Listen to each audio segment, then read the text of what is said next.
request of Governor Bill Lee of Tennessee, who's standing with us, as you know. I'm signing a presidential memorandum to establish the Memphis Safe Task Force, and it's very important because of the crime that's going on, not only in Memphis, in many cities, and we're going to take care of all of them, step by step, just like we did in D.C. We have virtually no crime in D.C. right now, and we're going to keep it that way. It's our nation's capital. We're going to keep it that way, or we're going to federalize it if we had to, but we don't have to anymore because it's in such great shape. This task force will be a replica of our extraordinarily successful efforts here, and you'll see it's a lot of the same thing, although the numbers here are really something. They're really bad. Now, we did send FBI in about 4 months ago to work, and it brought some of the numbers down, and they did a great job, but we're sending in the big force now. We also sent them into Chicago on a sort of a moderate basis, and we brought down crime a little bit in Chicago, but we're now going to bring it down very big. We're going to be doing Chicago probably next. I was with a great businessman, a man who is involved in all cities through his business. And I say, who do you think should be next after Memphis? And he said, sir, you've got to save Chicago. We're going to wait a little while. But he said, you got to save Chicago. You can't let it go. And this is a very prominent man that everybody knows. And this from another man in Memphis was saying, Bill, he was saying, very interesting, he's on the board of FedEx. And his hotel is about a block away. And he said, when I walked there, I said, you know, I don't want to do this again. I never want to do it again. And they won't let me walk there. They take them in armored vehicles. They take the board members of FedEx in armored vehicles like a block away to the hotel. This shouldn't be the U.S. This shouldn't be the United States of America. The task force will be a replica, as I said, and it's going to be, I think, equally successful. This is a tremendous success we've had in Washington, I can tell you, and everyone knows it. And people in the White House that work here and other people that I know are calling me and thanking me. They're going out to dinners. They're doing things that they haven't done in years. The effort will include the National Guard as well as the FBI, ATF, DEA, ICE, Homeland Security investigations, and the U.S. Marshals, and more along the prosecutors. We're going to have DOJ led by U.S. Attorney for the Western District of Tennessee, who is here or not here? Who's that person here? Not that person is going to be very busy. So we're going to have U.S. Attorney for the Western District of Tennessee, and most importantly, Pam Bondi's here. She's heading it up, and she's doing an unbelievable job in every respect beyond this. So also worked with some of the members of the team right here on D.C., and we're very proud of that effort. We essentially had the crime down to a very low rate in 12 days, and within another 10 days after that, it was so incredible. And it continues at that level, and we're going to continue. We have to because it's our capital. This team will deploy the full powers of federal law enforcement agencies and enforcement generally to restore public safety and get dangerous career criminals off of our streets. We're going to get them off. In 2024, Memphis had the highest violent crime rate, the highest property crime rate, and the third highest murder rate of any city in the nation. Other than that, they're doing quite well, thank you. A person is 4 times more likely to be murdered in Memphis, Tennessee today than in Mexico City. It's been, and you know Mexico City is not a cakewalk. It's been overrun with carjackings, robberies, shootings, and killings. There were 249 murders, 429 rapes, 5,616 burglaries, and 12,522 violent assaults in just the last little while in 2024 and in pieces of 2025, where it's actually gotten worse until recently when we sent the FBI down to see what the hell is going on. Last month, a vicious thug carjacked an elderly woman parked at the movie theater, dragged her out of the car, and body slammed her into the pavement, where she is still trying to recover. Probably won't be successful. So we're not going to allow this kind of savagery to destroy our society anymore. We're stopping it. We're doing it one by one, time, but we want to go quickly. We don't want to lose Chicago. We're going to lose Chicago. We're going to lose places like you go to St. Louis St. Louis, we're going to lose St. Louis. We're not going to lose. We want to save these places. You're going to lose them. It was the way the man said it. He was a very high-quality man. I said, who would you do next? He said, sir, do Chicago. You don't want to lose Chicago. We're not going to lose Chicago. So we're going to have to go very big, and we're going to go probably, we're thinking about it for next Pam. We're going to hold it off. We're going to do some of the smaller ones. And the truth is our people are so good. Gaddy, you're doing a great job wherever you may be. We're doing so good that I don't think we need too much practice, right? But we got to go and save our big cities, our great cities. Chicago's a great city, and we're going to make it great again very soon. And I think we can do that. Despite the tremendous size, I think we can do a real job, and we're going to give you the resources that you need. So with that, I'd like to just end by saying we're going to make Memphis safe again, and I'd like to ask Governor Bill Lee to say a few words, and then Pam can talk, and anybody else you'd like to talk to. We'll go through the whole list. We have all day long if we have to, because this is a very important thing. We have to save our country from violent crime.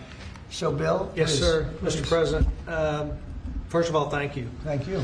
Thank you for your commitment for federal resources to the great city of Memphis. And it is a great city, and it has a great history and a great legacy. And we are very hopeful and excited about the prospect of moving that city forward. I've been in office 7 years.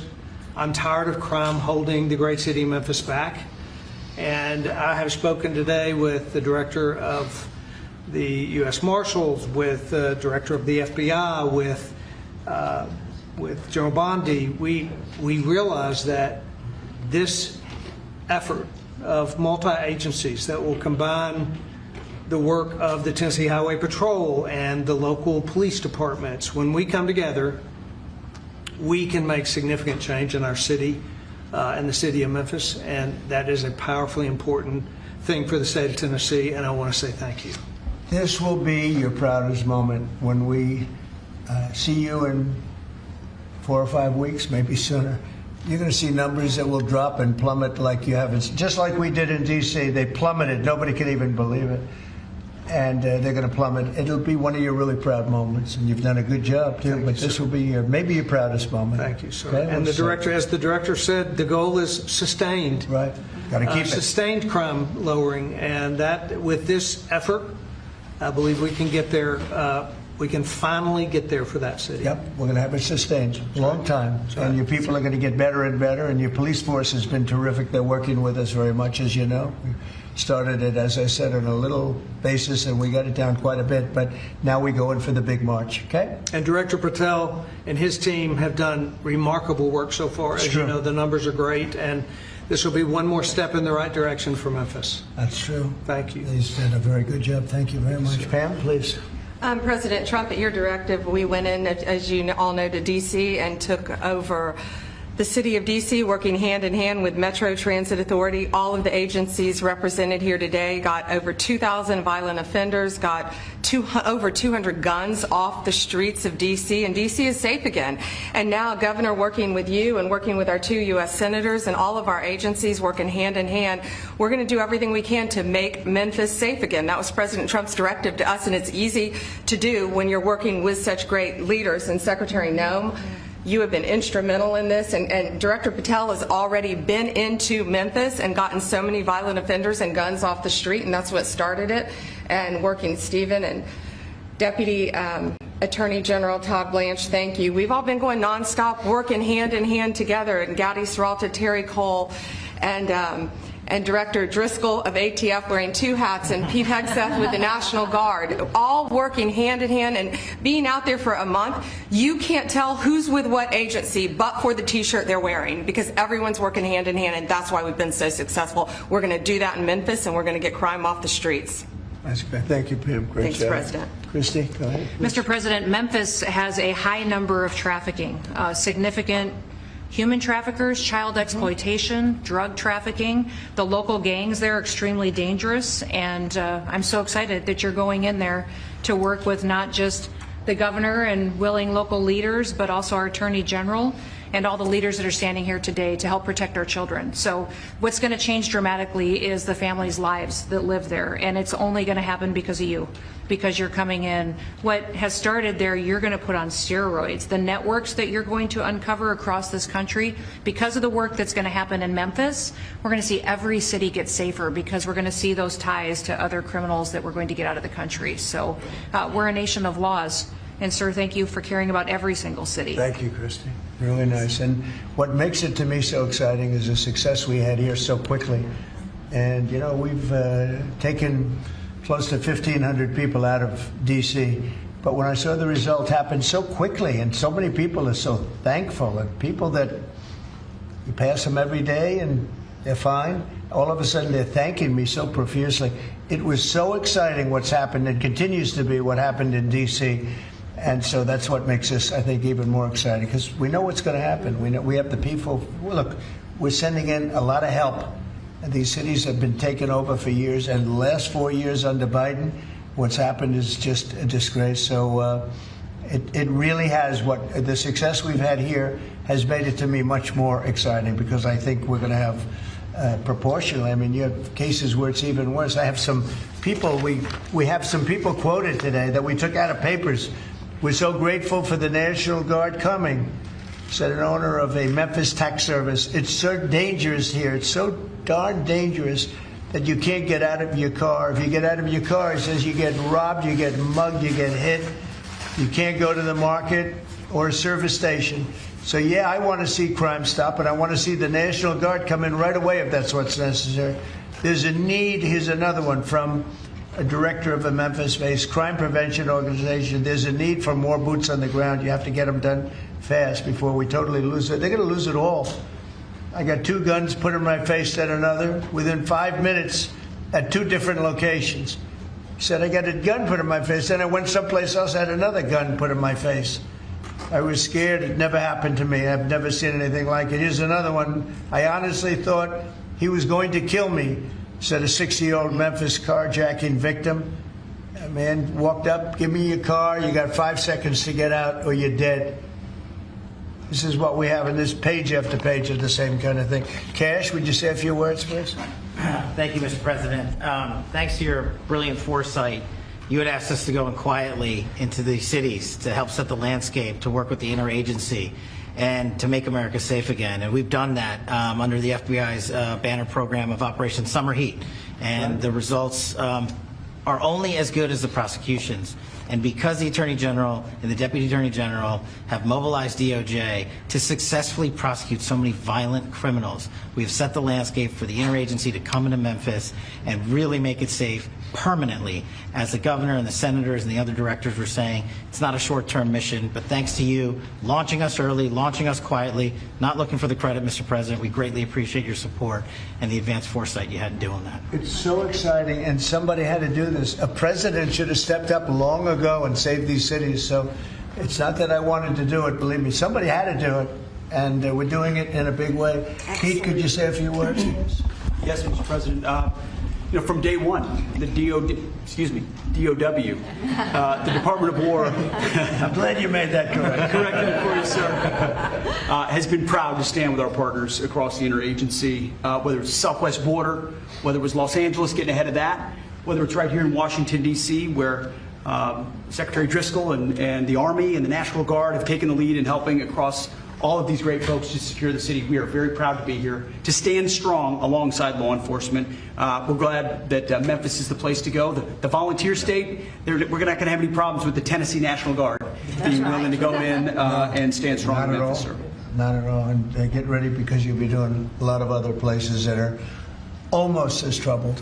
You got it, sir. Some of them are equal. You look at what's going on in Baltimore, where the governor was telling me how wonderful it is, and you can't walk across the street without being shot. Could I ask our 2 great senators to say a few words? Of course. Please, Mr. Marcia. President, thank you so much. I want to say a thank you to Director Patel, because he had promised that he would come into Memphis. We've had Operation Viper there this summer. There have been over 500 arrests. There are over 100 indictments. And Memphis had the best stats they have had in years this past August. Last month, it was the best August they have had, and it's because of the work that's been done. And now to have a new phase of this enforcement for Memphis, where we are going to have all of these agencies working as a team, as the governor said, making certain that this is a long-term effort to make Memphis safe again. Mr. President, we are so grateful and we thank you. Thank you. Yeah, thanks, Mr. President. And this is an issue that's plagued Memphis since I was a boy, Mr. President. And it's time that we addressed it. And I appreciate your leadership allowing us to do that. And the team that you've assembled here is going to help us deliver the most fundamental responsibility of our government, and that's public safety. This shouldn't be a partisan issue. This should be something that is our primary goal.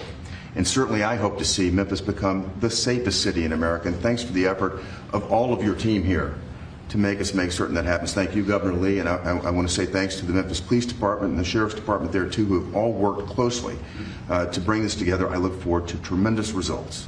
And I want to thank the FBI for the last 4 or 5 months, because they have brought down the numbers quite a bit. Chicago here and a couple of other places that we can talk about later if anybody wants to. Could I ask you to ask Terry Gaddy to have a couple of words also? You really did lead the charge here, and you've done such a great job. Please. Mr. President, thank you for always supporting law enforcement. I think the major difference here in Washington, D.C. has been your support for law enforcement, has been empowering the men and women that are on the street working every single day. And I look forward to not only going to Memphis, but other places in Tennessee as well. And I think you'll hear from us real soon, Mr. President. Thank you for your support, sir. We have plenty of places. Yes, sir, we do. You know the country very well. That's great. Thank you, Terry. Please, Mr. President, I just want to say that we're honored once again to lead the charge with the United States Marshal Service, leading and joining 22 other federal agencies. I can say that today we spoke with over 30 of the local agencies, letting them know what to expect, giving them the template that we've done here in D.C., so they know what to expect. They're extremely excited. I think everyone is going to be well receiving the law enforcement surge that we're about to take to Memphis. Great job. Thank you. And I'm going to ask one of the best lawyers in the country. He is one of the best. Todd, say a few words, please. He is a great lawyer. Thank you, Mr. President. Yeah, look, I think it's been said for the past 15 minutes, the president ran on making this country safe again, and we do not make this country safe again unless we go into our cities where there's the most violent among us and go street by street and block by block and arrest the men and women in this country that are destroying cities and communities for the rest of us. And so what we plan on doing, as the governor said and the senator just said, this has been a problem in Memphis for a long time. We plan on delivering Memphis back to the citizens that are there to raise their families, to go to church, to be in their communities. That's our goal, and that's what we plan on doing, whether it takes 2 weeks or 2 years. That's what we're going to do. Thanks, Todd. The great Stephen Miller, please say a few words. Thank you, Mr. President. The same emotion you do on television. That's hard to do. I think that's going to be hard to do. President Trump's initiative here in Washington, D.C., is important to understand, is the most successful anti-crime initiative in American history. But just think about it for a second. In 30 days, President Trump put together a team that saw the largest ever violent crime reduction in any city in American history, something that people had not been able to do in 40 years. That is a momentous achievement. And now the president is going to take that same model to Memphis, and as he said, more cities after that. The team that President has put together has no equal today or anywhere in American history. I think what's happening here is that what the president has done is made clear. The power of federal law enforcement that was used for the last 4 years to harass and attack conservatives, to harass and attack Christians, to go after law-abiding families, the power of law enforcement under President Trump is going to be used to get all the criminals, all the violent offenders, all the murderers, all the cartels, and all the domestic terrorists off our streets. So whether you're Antifa, whether you're a domestic terrorist, whether you are a violent gang member, a drug trafficker, a trained Iraqwa killer, or anyone else that's threatening our people, President Trump is saying he's going to use his FBI, his DOD, his ATF, his DEA to wipe you out, to put you in behind bars, to take you off the street, or to apply whatever legal consequences necessary. Mr. President, I'm honored beyond words to be a part of this team under your leadership as you've saved thousands of lives. Thank you very much. Come on over. Let's sign that bill. You want to say anything about our great military real fast? He's what a job he's doing, this guy. Mr. President, so our Army National Guard is honored to be part of this mission. This is their community. A lot of them are from D.C. They're from Tennessee. When you talk to them, when you talk to the actual population out there who interact with them every day, they say it's a blessing to have them as a part of their life. And then for the National Guard getting to have this where they get to improve their communities, where their kids are growing up and they're going to church, and this is where their families are. Many of them, sir, have said this is the honor of their lifetime, so thank you. Look at that nice face, and Jenny's a killer. That nice, beautiful face. Jenny's a total killer. I don't know how you do it, huh? Doing a great job. Everybody here is doing a fantastic job. All right, here we go.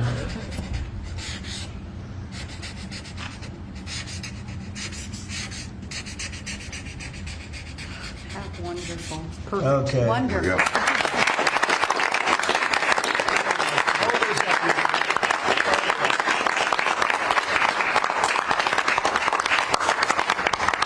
Okay. Thank you, Do you have sir. any? Thank you very much. Thank you. Thank you very much. Mr. President. Well, thank you very much. Great job. Any questions, please? Brian? Yeah, Brian. First of all, you've got to. Did they take down the blue tent? Yes, sir. Last time he hit me with a blue tent and nobody knew what he was talking about. We found out, right? Found out, and it was gone the next day, and they had a lot of. That was not so easy. They had, that's a violent, radical left group. Okay, go ahead. I got peppered with a lot of comments for doing that. They still have their First Amendment right, though. They're still out there protesting. Well, You've got an amazing team behind you. You've done an awesome job for D.C. I want to get ahead of a story that I think might come out. You pushed out an email earlier today really showing dozens and dozens of local media in Memphis highlighting all of the violent crime in that city. So they have no problem reporting the crime, but when you show up to solve it, they're going to run around town looking for that one person that says, we don't want Donald Trump in our city. What can you say to the media there in Memphis, Tennessee, to help let them know the people want you there in their city? Well, I'm not sure they found that person, because I saw them doing some interviews, and it looked like they were looking, but they were very, in fact, that producer, that person, I think they lost their jobs, because everybody was saying, we want Trump to be there, they want the people right here to be there. Look, it's very simple. In Chicago, they're getting beat to hell, they're being shot. If you lose 6 or 7 people die over a weekend, they consider that a successful weekend. And when you consider that a successful weekend, that's pretty bad. I had the president of Poland here a few days ago, and we had a news conference. Many of you were here. And I made the statement. I said, we're very happy to announce that it's been over 2 weeks since anybody's been killed in D.C. And he looked at me like, is that supposed to be good? He's looking like, what kind of a place is this? And now it's been a long time, but and as I was saying it, I said, I'm not sure if that sounds good to somebody. It sounded great to you, but it doesn't sound good to somebody from a country where they don't have violent crime like we have. But now it's a long time since that's happened. We went for years where at least one person was killed. Now you're not seeing it all. It's like the border. Millions of people a year ago, millions of people poured into our country. In the last 3 months, there have been 0, as reported by largely Democrats, actually. The border is secure. The country is secure. We've got the hottest country anywhere in the world. And I'll tell you, a year ago, we were a country in tremendous trouble, probably a dead country if it continued. So we're very happy about it. And so just, in terms of your question, people have never seen anything like what we're doing, and I think they're very happy, and they want us to be there. They don't want to be mugged. Who would say, gee, I don't want the National Guard? And you need that in terms of numbers. And also, you look at those guys, I looked at them, they're rough guys. They're, the Supreme Court voted recently on merit. We're a merit-based country again. I said they had tremendous courage to do that. We're a merit-based country again. When I looked at the people that were patrolling the streets for the National Guard and for others, I could see we're merit-based. They were rough-looking, they were tough-looking, and they love our country. So that's where we are, Brian. Thank you. Thank you very much. Yeah, please. Yes. Given with all the that's going on with Charlie Kirk's assassination and Yeah. the left-wing, a lot of left-wing violence going on, do you have plans, and actually this is a great opportunity with all these, do you plan on designating Antifa finally a domestic terror organization? Well, it's something I would do, yeah. If I have support from the people back here, I think we'd start with Pam, I think. But I would, if you give me, I would do that 100%. And others also, by the way. But Antifa is terrible. Are there other groups that you can think of? There are other groups, yeah. There are other groups. We have some pretty radical groups, and they got away with murder. And also, I've been speaking to the Attorney General about bringing RICO against some of the people that you've been reading about that have been putting up millions and millions of dollars for agitation. These aren't protests. These are crimes, what they're doing, where they're throwing bricks at cars of ICE and Border Patrol. And they come in with a beautiful new car. They're so proud. It's Border Patrol, ICE, it's got whatever it is. And they're throwing rocks at it. And after 50 yards, it looks like an old beat-up vehicle. It was just brand new. It was just bought for the purposes. And they don't have to take that anymore. I let it be known. We'll take responsibility. They don't have to take it anymore. And they don't want to take it.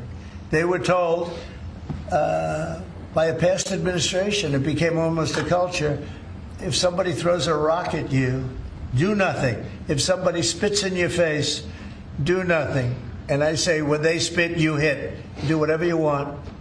You do whatever the hell you want. I watched it so sick it made me. For 4 years, I had to sit home and watch people screaming at policemen and spitting in their face, and they weren't able to do anything. They just had a grin and bear it. They're standing up like a piece of steel.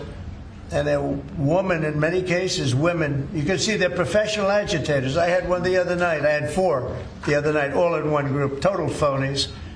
I started to scream when I got into a restaurant, something with Palestine. And I said, well, I'm doing a great job for peace in the Middle East. I should get lots of awards for that, right? With the Abraham Accords and everything else. But a woman just stood up and started screaming. And she got booed out of the place, too. There were a lot of people in the restaurant. I went there to show how safe, and it was safe. I mean, the woman is just a mouthpiece. All she was a paid agitator. And you have a lot of them. And I've asked Pam to look into that in terms of RICO, bringing RICO cases against it, criminal RICO, because they should be put in jail. What they're doing to this country is really subversive. Mr. President, can I ask you one on crime? Mr. President, can I ask you one on sure. crime and one on Charlie Kirk? You floated potentially going into St. Louis. You mentioned you want to go into Chicago next. Could St. Louis be after Chicago? It's going to be around there someplace. Yeah, we got to save St. Louis. Got to save these cities. This isn't like, we're going to do something. We have to save St. Louis. We have to save Chicago. I know all about Chicago. I have a great, beautiful building. I'm so proud of it. But, you get less proud when you see all the crime. When they announced 2 weeks ago, 11 people killed, this is over a weekend. I think they said 38 people shot and 11 people dead. And then you watch Pritzker get up and say, we've got crime under control. And I will say that Cash and the FBI did a good job. With a very light force, they went in, and for about 4 months, Cash or so, they've been working on keeping crime down. They have brought the numbers down a little bit. But those are the easy numbers. The first 20, 25% are the easy numbers. That's where it gets. Then you have to bring in the big forces, right, which is what we always intended to do. But I think the FBI's done a very good job. In particular, in Memphis and Chicago, they brought it down a little bit. Like 20% and 25%. Well, I guess it's not so little, but we have a long way to go. We think Chicago is going to be next, and we'll get to St. Louis also. And on Charlie Kirk's assassination. And New Orleans we want to get to, too. Your FBI is investigating the potential role of left-wing organizations in the assassination. I'm wondering if you think if Charlie Kirk's assassin worked alone or if he worked with it. I don't know. I mean, I can tell you he didn't work alone on the Internet, because it seems that he became radicalized on the Internet. That's just by watching same things that you're watching and hearing. It looks like he became radicalized over the Internet. And it seems like he has wonderful parents, brought in a wonderful neighborhood, smart guy, great boards, great marks, great student.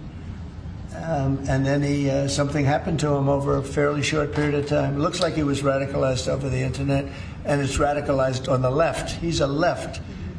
I have a lot of problems with the left, and they get protected, and they shouldn't be protected. But as you understand, I think very well from the tone of your question. Thank you very much. On Venezuela, sir, and on Israel. First on Venezuela, what can you tell us about this Venezuelan boat that was taken out? And do you plan to provide proof that these were narco-terrorists who were on their way to the U.S.? Well, we have proof. All you have to do is look at the cargo that was, like, it's spattered all over the ocean. Big bags of cocaine and fentanyl all over the place. And it was, plus we have recorded evidence that they were leaving. We've recorded them. It was very careful because we know you people would be after us. We're very careful. The military has been amazing. And General Kane showed me a little while ago the clip, but you could actually see it. But you don't have to see it because we have recorded proof and evidence. We know what time they were leaving, when they were leaving, what they had, and all of the other things that you'd like to have. But we have noticed that there are no ships in the ocean anymore. We're seeing that there's like no ships, no, you know, when the first one we went, there were hundreds of boats. Now there are no boats. I wonder why, meaning no drugs are coming across, probably stopping some fishermen too. I mean, to be honest, if I were a fisherman, I wouldn't want to go fishing. Just a nice, let's take a little trip, because I'd say, man, if maybe they think I have drugs downstairs. I don't want that. I think the fishing business probably been hurt, but no, there are literally no boats. This was a boat, and we were surprised to see it. Now, what does that mean? That means there's no drugs coming by sea, but they do come by land. And you know what? We're telling the cartels right now, we're going to be stopping them too. When they come by land, we're going to be stopping them the same way we stop the boats. And you'll see that. But maybe by talking about it a little bit, it won't happen. If it doesn't happen, that's good. But they killed 300,000 people in our country last year. And we're not letting it happen anymore. And then on Israel, did Bibi Netanyahu speak to you directly to alert you that Israel was going to be striking Hamas sites in Qatar? No, he didn't. No, he didn't. Yeah, go ahead. How did you learn of it? Same way you did. Go ahead, please. You mentioned that the shooter was radicalized online. I think so. You know, by the way, when I say that, that's my opinion. I think he was radicalized online based on what they're saying. Do social media companies bear any responsibility for that? And how is that? I'm going to have to ask, I don't know, I'd ask Pam that question. I don't know if you or Todd could give an answer to that. Somebody has to bear some responsibility. You know, and President Trump, I've always told parents, you got to watch what your kids are doing on the internet, what they're doing online. What they're listening to, what they're reading. They're all online. They're all on their phones all the time. Parents have got to monitor that, because this starts when you're young. This starts when you're young, when you listen to these groups, when you watch these shows, and parents have got to just be vigilant. So sure, that's part of it, and they're meeting kids online who they think are kids, and they can be anywhere in the world and talking to them, and yeah, they are being radicalized. Mr. President, he went bad, and he just went bad very quickly in a sense, because he sort of led a very normal life, a life of, great education, schools, everything else. But somewhere along the line, something happened. Yeah, please. Thank you, Mr. President. How will you send the National Guard into Chicago without cooperation of the governor and the mayor? Well, if they do cooperate, that's good. If they don't, it's not going to matter to us at all. You know who wants to help us? Police department. They have no respect for the governor. They have no respect for the mayor. They respect us. And we found that in Washington. We haven't had total support in Washington from government, as you know, from everybody. I don't want to say the mayor because she was better than most, but we haven't had great, but we have had great support from the Metropolitan Police. They're like brothers of these people. They're really like brothers. You see that. They work together. And so if the governor wants to support, as I said to Bill, it's going to be his proudest moment. What he's going to do, the governor of Tennessee, what's going to happen with Memphis. In 3-4 weeks, we'll stand together and we'll say, look at this. The crime has almost disappeared, maybe completely disappeared. In Washington, they don't even know how to record it because it's down so much. They've never heard. I heard 87% is down. I said, really? Who are the 13%? Because it's more than that. It's actually more. Hard to believe, right? You're going to have the same results in Chicago. And we hope we have the governor's help, but if we don't, we're doing it without him. And I'm so Mr. President, you had the framework that's been agreed to with TikTok, for example. Will China continue to have a stake in the company? Well, we haven't decided that, but it looks to me, and I'm speaking to President Xi on Friday for confirmation of that, and, frankly, more importantly, a big deal. And we've had very good meetings. As you know, we were in Europe, our people, Scott Bessent and Jameson Greer, and others. And it was a very big meeting with China. And, they're treating us with respect. We treat them with respect, too. But it was very successful. And on top of it, we have what could be a very good deal. Don't forget, I've had more people say, could you try and keep TikTok alive? I use TikTok. I mean, I have to admit it in the election, and look how I did with you. No Republicans come close. I blew everyone away. If you look back, not so long ago, Romney, he got like 7% of the youth. I got like 8 times that amount. I got tremendous numbers of youth. By the way, I want to say, Charlie helped me. And Charlie was the one, get on TikTok. He used to say to me, get on TikTok. Charlie was unbelievable. So probably, and I did. I had somebody named TikTok Jack. And he'd put that camera, he said, just a real quick statement, sir, like 10 seconds or less. They didn't like anything over 10 seconds, but it worked. But Charlie is the one that really, and my son Barron also. And I have to say, Don, Eric, the whole group, it's important.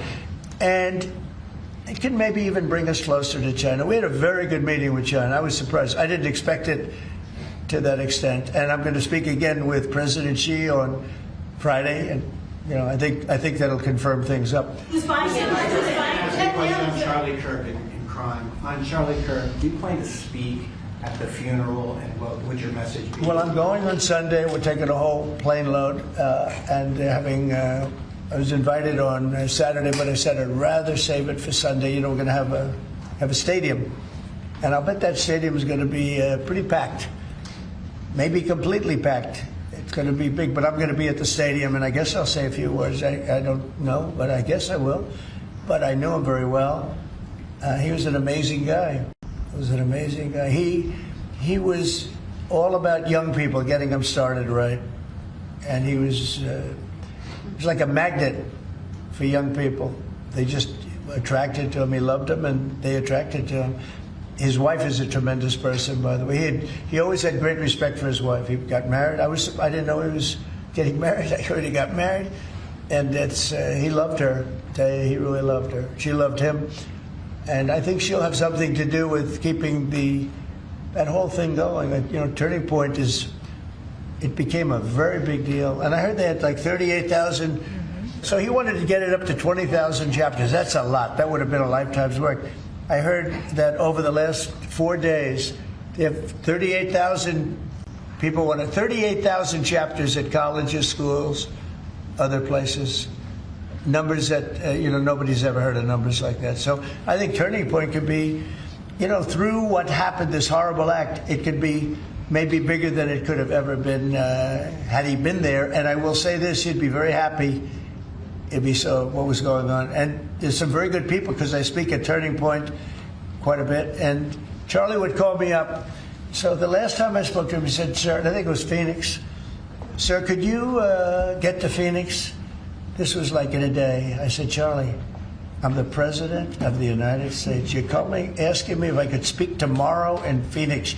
You can't do that to me, Charlie. But usually I ended up going. He was great. He was a great guy, and he didn't deserve this. He didn't deserve this, believe me. Ilhan Omar, after his assassination, called Charlie Kirk a reprehensible human being. Should he strip of her community assignments? I would say, I think she's a disgraceful person. I think she's a disgraceful person, a loser. It's amazing the way people vote. I know it's people from her area, maybe of the world. I don't know. They got here and they vote her in. It's hard to believe, but I think she's a disgusting person. And one more question, if I could. A lot of these, in recent of these trans shooters that we've seen over the last couple incidents, This flag right here is up and down 14th Street. This is what would be a trans flag. A lot of people are very threatened by this flag. It means a lot of different negative things to people, violence. Would you be opposed to taking this flag down up and down the streets of D.C.? Well, I wouldn't be. Then they'll sue and they'll get freedom of speech stuff, so that'll happen. But I would have no problem with it. I will say, and Steve might just mention this, Todd, you might mention it too, because we're putting out an order. Freedom of speech means you can burn the American flag, which I think is horrible. But I noticed something over the last little while. As you do this, you start noticing things that you wouldn't normally think. It really causes unrest and violence when they burn American flag. So the American flag, I wanted anybody burns the American flag, go to jail based on freedom of speech, goes to jail immediately. But the freedom of speech protected them, right? And that's been argued a couple of times. And it's one of those things. But you know what? Hasn't been argued, and we're going to be arguing it, I think, very soon. And that's the violence. They incite violence. So I saw it just yesterday. They burned the American flag, and people that were there were fine. And all of a sudden, they're going crazy, and there's fist fights. It wasn't in Memphis either.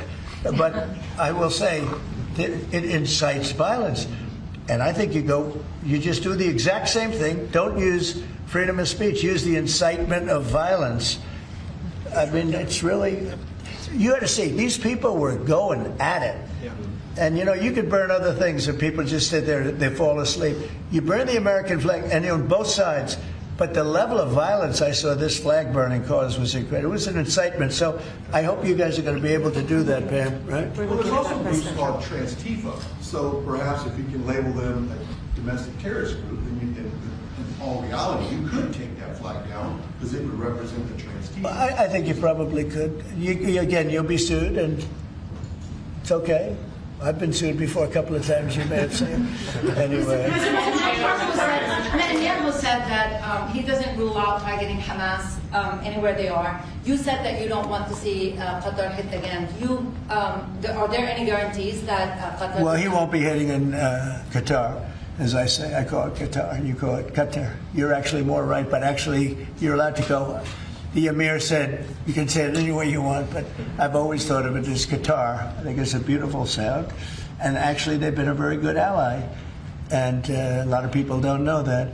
But he won't be hitting Qatar, but he will be maybe going after. Now, there was an article that I read in a newspaper just about an hour ago where Hamas said they're going to use the 20 hostages as human shields. They're going to bring them up from the dark tunnels, and they're going to put them in the line of fire so that if Israel goes forward, they're going to die.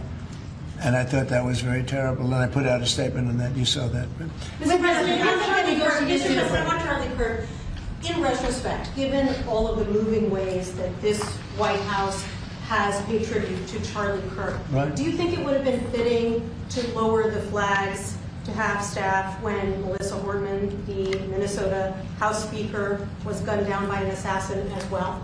I'm not familiar. The Minnesota House Speaker, a Democrat, who was assassinated this summer. Well, if the governor had asked me to do that, I would have done that. But the governor of Minnesota didn't ask me. I didn't. I wouldn't have thought of that, but I would have if somebody had asked me. People make requests for the lowering of flag, and oftentimes you have to say no because it would be a lot of lowering. The flag would never be up. Had the governor of Minnesota asked me to do that, I would have done that gladly. And given the killing of Melissa Hortman, the attack on Paul Pelosi, the attack on Gabby Giffords, the attack on the Pennsylvania governor's mansion, why make the case that violence is only on one side? It seems to be taking place. I didn't say it's on one side, but I say the radical left causes tremendous violence, and they seem to do it in a bigger way. But the radical left really is caused a lot of problems for this country. I really think they hate our country. Okay, yeah, please.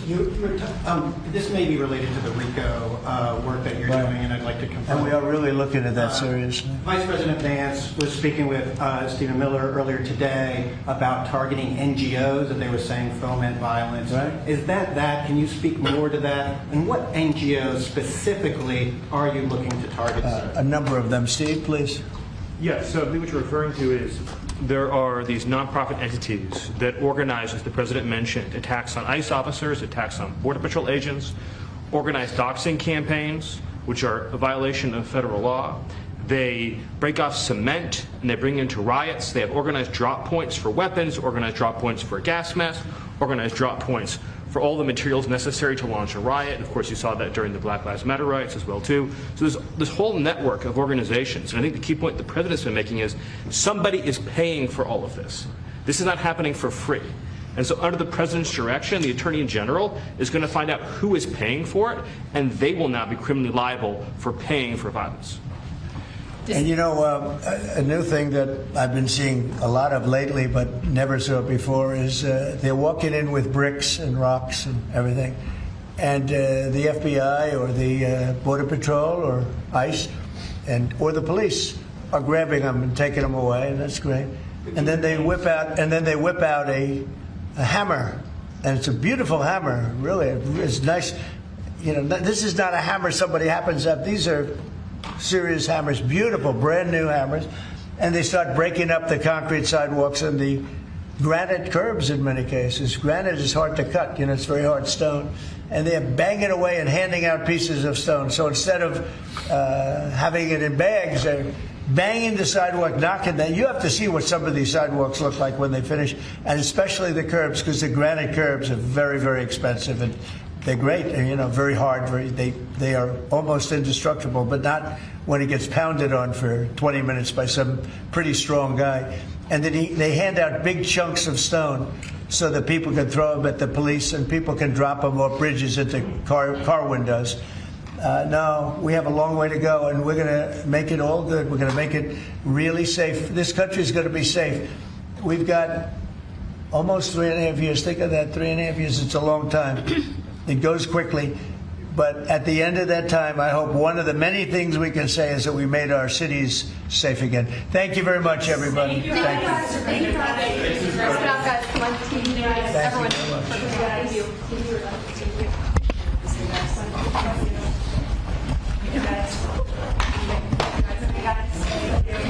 Moving everybody. Thank you.